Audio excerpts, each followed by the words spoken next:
कहना है, देखिए, हम कह सकते हैं कि लोगों का नरेंद्र भाई मोदी पर भरोसा बढ़ा है और खास करके यहाँ पर जो वर्तमान में जनप्रतिनिधि है मिथिलेश ठाकुर, यहाँ के लोगों का वोट ठग के पहले पानी पिलाया, कभी चाउर बांट दिया, कभी कुछ कर दिया। यहाँ के लोगों का वोट ठग के हम इसलिए कह रहे हैं, गलत वादा करके वो चुनाव जीत लिया। देखिए, चुनाव लोग कई कारण से जीत सकते हैं। एक जनता के बीच में पॉपुलैरिटी हो गया, जनता के लिए लड़ाई लड़के भी जीत सकते हैं, और नहीं तो गलत वादा करके भी जीत सकते हैं। जिसे मिथिलेश ठाकुर जी क्या किया, यहाँ के सभी महिला बहन के साथ भी एक हम कह सकते हैं कि गल मजाक किया, भद्दा मजाक किया। सबको कह दिया कि जितना महिला हैं सब महिला को 2-2 हजार महीना देंगे, चूल्हा खर्च उसका नाम रहेगा। सबसे तो बेसी हम उदास है कि हमारो परिवार कि 2-2 हजार कहा था देवेला, सब महिला में हमारा परिवार है। 2-2 हजार अगर महीना 60 महीना दे देता 1,20,000 मिल जाता कि नहीं। अब 2 महीना बचल है। ठाकुर जी के पता है कि 1 महीना बाद मुँह जाएगा मैंने साफ नाश नहीं बंद हो जाएगा, राजनीतिक रूप से मर जाएगा। मैं आपको भरोसा देता हूँ, क्योंकि उसके पास कुछ रहा नहीं, अब कुछ बोलने लायक नहीं रह गया। वो तो महिला को बोलता है कि 1,000 रुपया महीना को देंगे, मैया सम्मान योजना चला दिया। अब 1,000 रुपया देने के लिए 10,000 के प्रचार कर दिया। पहले 1,000 के पलकी में बैठाया, फिर उस पर सेनूर लगाया, सब कोई पूजा किया और कहा कि 1,000वां रुपया यात्रा हम निकालेंगे। बाट 1,000 की इतना भारी यात्रा, तो फिर 1,20,000 जो सभी महिला को ठगने का काम किया, उसका क्या होगा। आज सभी वर्ग के लोग उनसे नाराज हैं। आज यहीं पर अयूब मंसूरी जुआ नेता था, उभरता हुआ नेता था, चिनिया का वहां से मुखिया था, जहां मात्र 150 अल्पसंख्यक समाज का वोट था। उसके समाज का वोट मात्र 150 था, वहां से वो व्यक्ति 800 वोट से चुनाव जीता। मतलब सभी समाज में वह लोकप्रिय था। उसका कारण हत्या हो जाता है। हत्या होने पर मैंने कहा कि भाई अयूब मंसूरी को मैं व्यक्तिगत जानता हूं, वह आदमी आरजेडी का बहुत ही कट्टर समर्थक रहा है, लेकिन मैं उनके कार्यशैली से प्रभावित था, इसलिए मैं उन्हें पसंद करता था। मैं विधायक था भाजपा का, हमको बोले कि विधायक जी 5 चापाकल देंगे क्या, हम लोग 6 आपको देंगे, इसलिए कि आप सही में गरीब गुरबा के बीच में काफी लोकप्रिय हैं। 6 चापाकल उनको दिए थे, उनका हत्या हो गया। हमें लगा कि इसमें बड़े लोगों का हाथ है, कोई ना कोई एक बड़ा चेहरा जो छुपा हुआ है, नकाब लगाया है, उसका हाथ है। बीजेपी की सरकार आने पे क्या बीजेपी की सरकार आने पर आप आश्वस्त रहिए, अयूब मंसूरी के हत्या की सीबीआई जांच कराऊंगा, और सीबीआई जांच करा करके चाहे जिस किसी ने भी हत्या किया है, जिसकी भी संलिप्तता है, उनको मैं नहीं बख्शूंगा। मैं तो मिथिलेश ठाकुर से भी, आप ही लोग चैनल के माध्यम से भी उनसे निवेदन किया कि भाई मिथिलेश ठाकुर जी क्यों डरते हो, सांच को क्या आंच। अगर अयूब मंसूरी की हत्या में अगर तेरा कोई संलिप्तता नहीं है, लिख दो सीबीआई जांच के लिए, क्या लगता है उसमें। सरकार का एजेंसी है, जांच करेगा लोगों के मन में जो सोच विचार, कौन मार दिया, कैसे मार दिया। कोई कहता है मंत्री जी मरवा दिया, कोई कहता है मार दिया, कोई बोलता है चाय बता के गुंडा आया था। मैंने तरह तरह के जो आम चर्चा है, पान दुकान पर चर्चा है। अब चर्चा इसलिए भी होगा कि भाई जिसने हत्या किया वह नहीं पकड़ाया, 5 लाख रुपया जिसके पास से पकड़ाया वह व्यक्ति नहीं पकड़ाया, तो 5 लाख रुपया का पौड़की लेके उड़ रहा था। तो स्वाभाविक आप समझ सकते हैं उसकी हत्या एक साजिश के तहत की गई। उसका सीबीआई जांच मिथिलेश ठाकुर को कराना चाहिए था, लेकिन उन्होंने कराना मुनासिब नहीं समझा, इसीलिए उनकी संलिप्तता को और बल मिलता है। मैं तो अभी सरकार में कुछ नहीं कह पाऊंगा। मैं तो कहा कि भाई मैं बाबूलाल जी के मंच पर भी कहा हूं कि अयूब मंसूरी सरीखे सोशल वर्क नेता का जरूर सीबीआई से जांच हो, दूध का दूध पानी का पानी हो, जो कोई भी संलिप्त हो उसको कठोरतम दंड मिले, ताकि बेचारे का आत्मा ऊपर भी सुकून से रह सके। विपक्ष कहना है कि 10 साल बीजेपी का सरकार है। 10 साल हम विधायक रहे, बीजेपी के नहीं रहे। 5 साल हम बीजेपी के सरकार में रहे, लेकिन आप खुद आकलन करिए, रांची से गढ़वा आने के लिए लोग 12 बजे रात के भी वहां से बेझिझक बिना डर के लोग आ जाते थे। लेकिन आज अगर आप किसी को कहिएगा कि यहाँ से रांची चले जाओ 10 बजे रात में गढ़वा से, उसका ईमान डूब जाएगा, उसका हिम्मत का उसको साथ नहीं देगा, भय हो गया।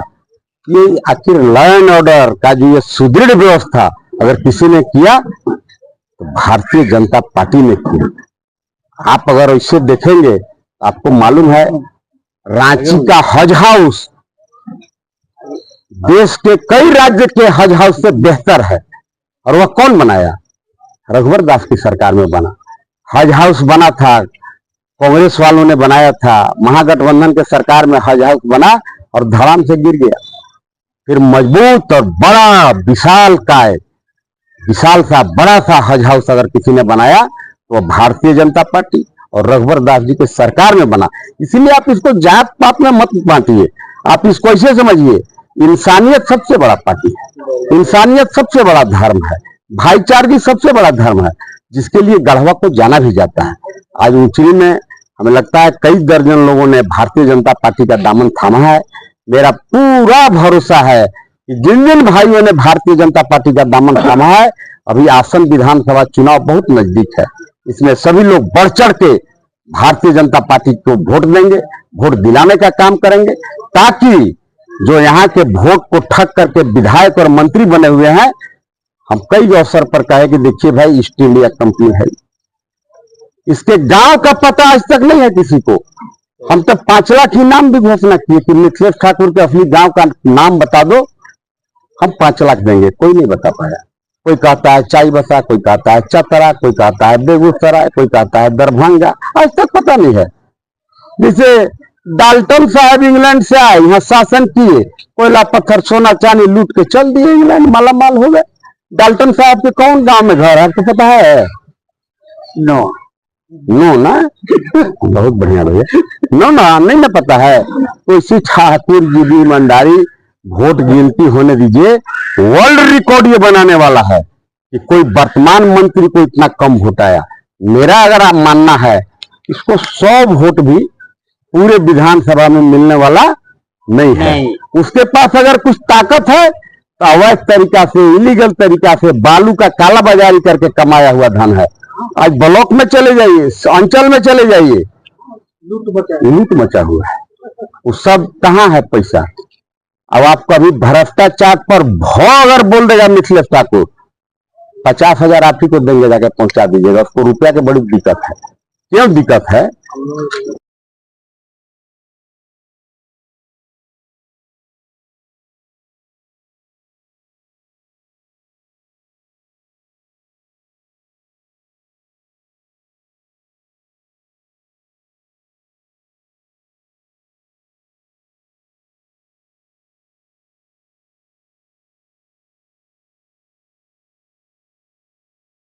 सवाल कर रहा है बीए में पास लड़का, क्या हुआ उसका?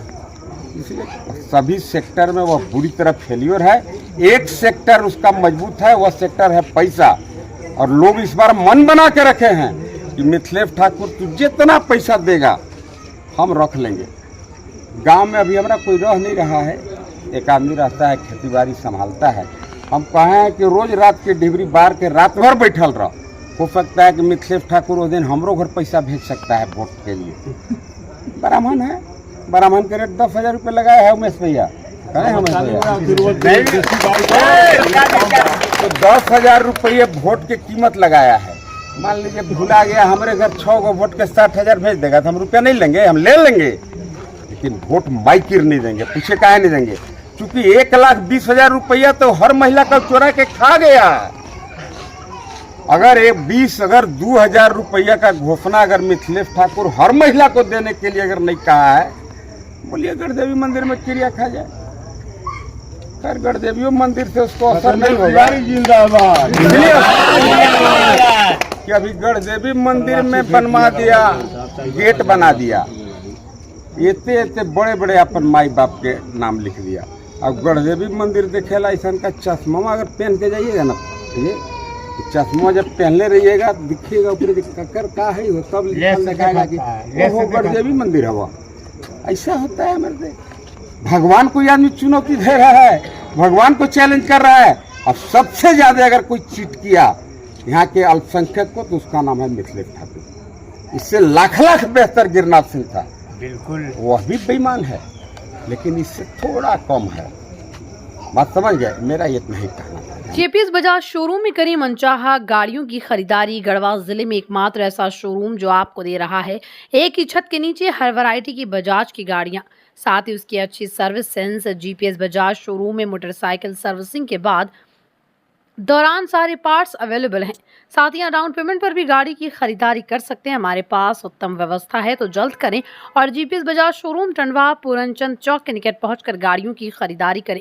जीपीएस बजाज लेकर आया अच्छे माइलेज के साथ मजबूत एवं टिकाऊ सभी बजाज की गाड़ियां।